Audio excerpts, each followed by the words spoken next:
Hello and welcome to Tiba Academy, and I'm your coach, Coach Sally, with you here today. We are going to be talking about some challenges you face when you do sight translation. Now, we have a batch of June students who have taken their first class in sight translation last week and their first assignments.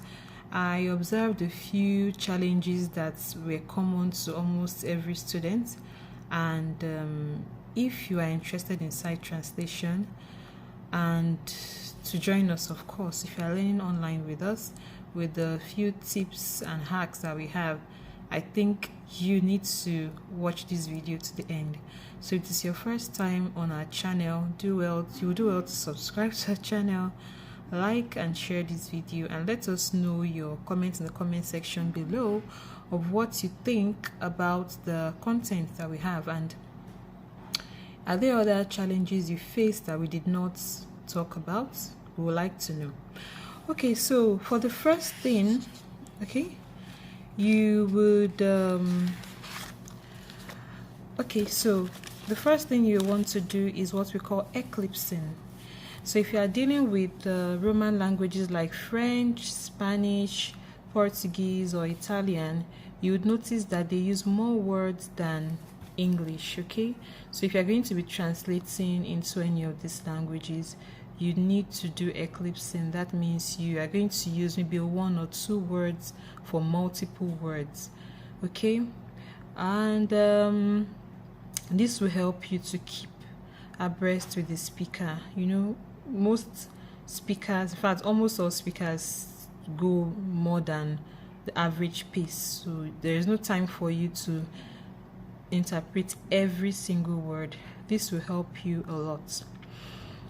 Okay, so now there are some times when you are generally translating. Now this is not just sight interpretation but translating, where you have a name that you can't pronounce. Maybe you are from Nigeria or from Ghana and you hear a name from maybe South Africa.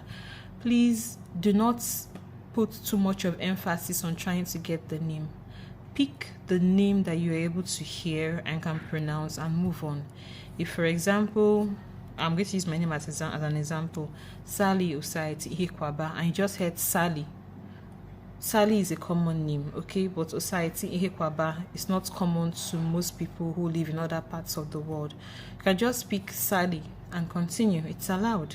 It's allowed. It is not wrong for you to do that.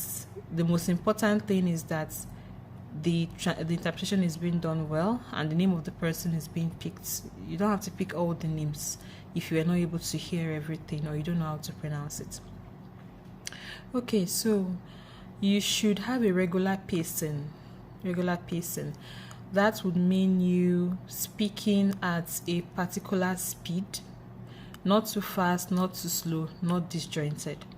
You could be speaking maybe at the speed I'm talking now, and maybe of course most of the time you will get to have some challenges with certain words.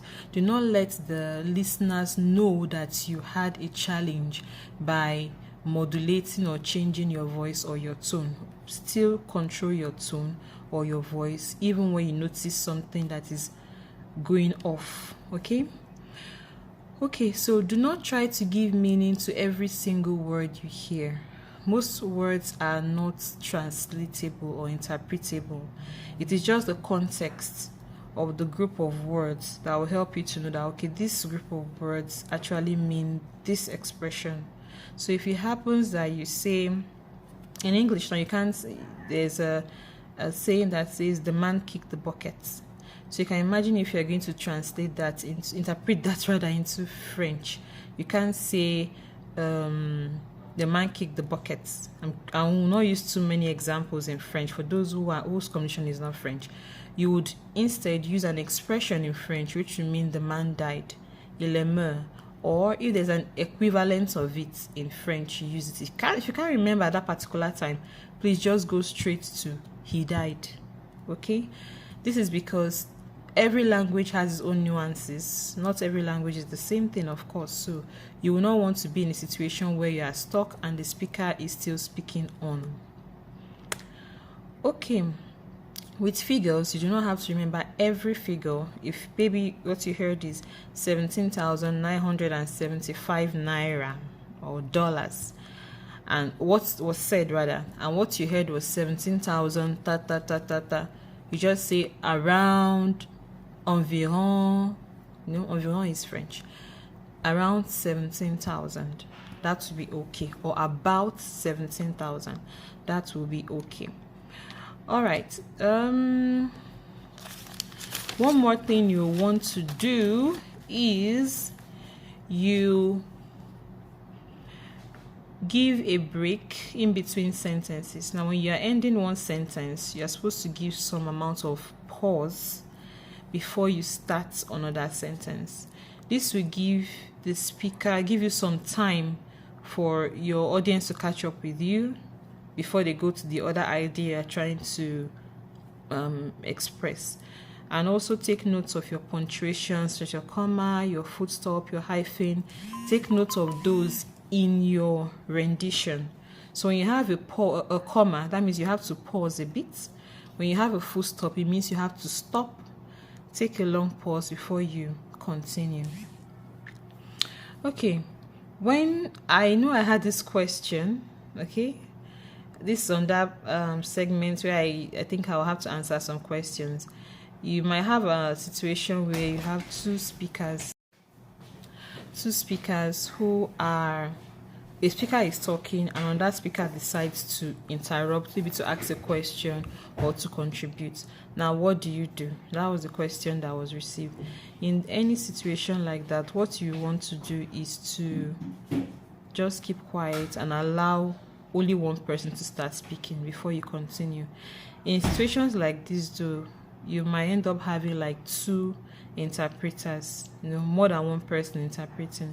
If that's the case, then one person interprets for the one speaker, the other person interprets for the other speaker, and this will make it easier for you. But when that situation is not available, what you have to do is just to stop. Okay, you stop and let one person start speaking. You're not obliged to do both at the same time, because even the audience will be confused. They won't know who you are interpreting for. Okay, and last but not the least is when we have a long sentence and the speaker is talking really fast. What do? What you do is that you cut the long sentence short. Okay, you cut it short by creating a scenario like a summarization without losing the real content of what you are saying. Okay, so you cut it short and you speak. And when speakers are in a heated argument or are angry, you want to do well to watch the words that are being used. Okay, to watch the words that are being used. You do not interpret something that would cause an exchange of fists or a fist fight. So you have to be careful. So you're not going to, of course, lie or omit, but you watch the kind of words you use. So if somebody is saying a very angry and insultive word, you don't have to insult the speaker. You can just pass the information. If the speaker, if they really want to know the real content, well, they can find out. But on that, another rule of thumb is, interpreters pass information from one language to the other. If you're not careful, whatever you interpret can cause a war. Most of the wars that we had in the past came out after an interpretation was done.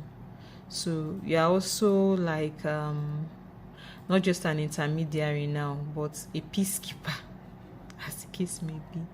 So most clients do not know this, but that's just the truth. Okay, if the speakers really want to know what was said, maybe after the program they can approach you to find out. But usually you don't carry strong emotions from one language to the other, except that emotion is harmless. Maybe there was a joke that was said that is funny and people are supposed to laugh. Of course, you should look for the equivalent to ensure that the audience on the other end gets to laugh also at the joke. Okay, any other thing? Alright, so in the absence of any other thing, we'll be stopping here today.